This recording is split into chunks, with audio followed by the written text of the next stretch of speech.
హోమం చివర జయాదులు చెప్పాలా? మనకి జయాదులు ఉన్నాయి.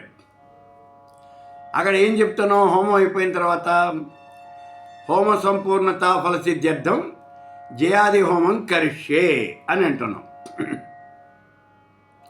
మరి జయాదులు చెప్పాలా? జయాదులు చెప్పాలి అంటే అది కనీసం నోరు తిరిగినటువంటి వాడికి ఈ జయాదులన్నీ కూడా 45 నిమిషాలు పడుతుంది. కేవలం జయాదులే 45 నిమిషాలు పడుతుంది.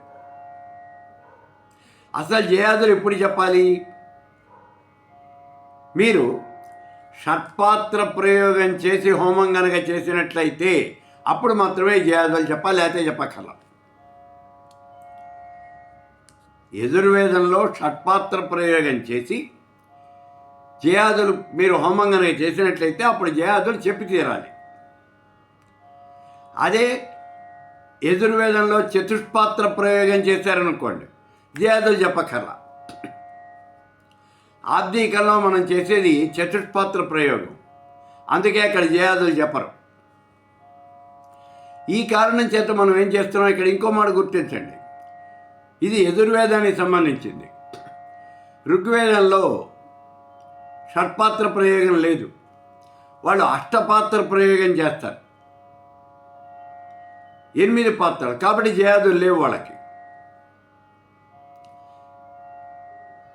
దీన్ని బట్టి మనకి తెలిసేది ఏమిటి అంటే షట్పాత్ర ప్రయోగం చేస్తేనే జయాదులు చెప్పాలి, లేకపోతే అక్కర్లేదు. ఈ కారణం చేత మనం కూడా షట్పాత్ర ప్రయోగం మానేస్తే, అది చేయకుండా ఉంటే ప్రత్యక్షంగా దేవతని హోమగుండంలోకి ఆవాహన చేస్తూ ఉన్నప్పుడు,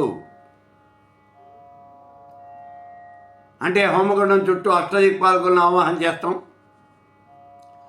అలాగే హోమగుండ దక్షిణ భాగంలో అష్టమాతృకలు నవగ్రహాలు ఆవాహన చేస్తాం. ఆ తర్వాత డైరెక్ట్గా గణపతి హోమం చేస్తాం.